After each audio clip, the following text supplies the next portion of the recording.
You've been called a guy that's changed the face of music, and you've called it the world's best job. But you got to look at it and say this is really stressful because you're taking on some big giants here, right? Yeah, I mean, it's stressful, but I think anyone that's trying to disrupt something that already exists, it's going to be incredibly stressful. And I think one of the key things is you've got to love what you do. Like, if you do that, like, I know that if I'm able to bring you the right song for when you wake up, your day is going to be 10% better. And that means that you're going to be happier when you meet other people. And that's a real meaningful change.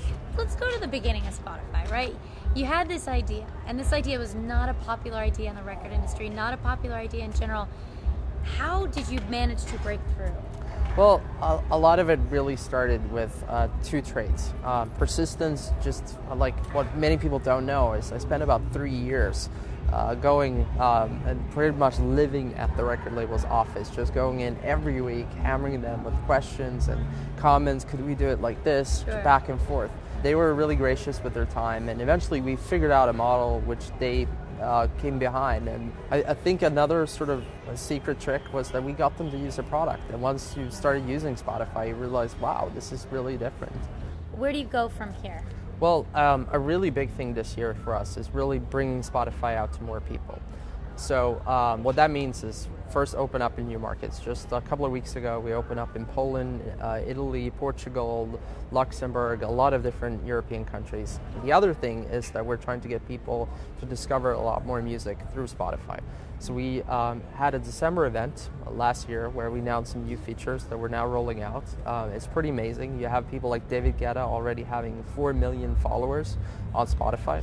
And what many people don't realize is what that means is whenever David Guetta has a new song, it instantly hits 4 million people's phones, and they can hear it pretty much a minute after he released it, and that's pretty cool.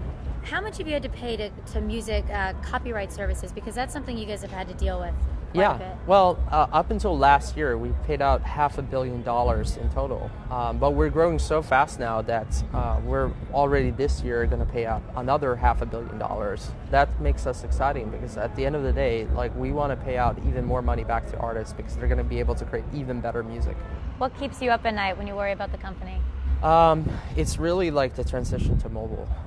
Like, I think this is the one thing that all internet entrepreneurs should be keeping you up at night because, I mean, never before have we had so many people transitioning so fast from a PC world to mobile to tablets to all of that. And there's tons of challenges with it, and there's tons of great things too because it opens up new markets, but you got to move fast.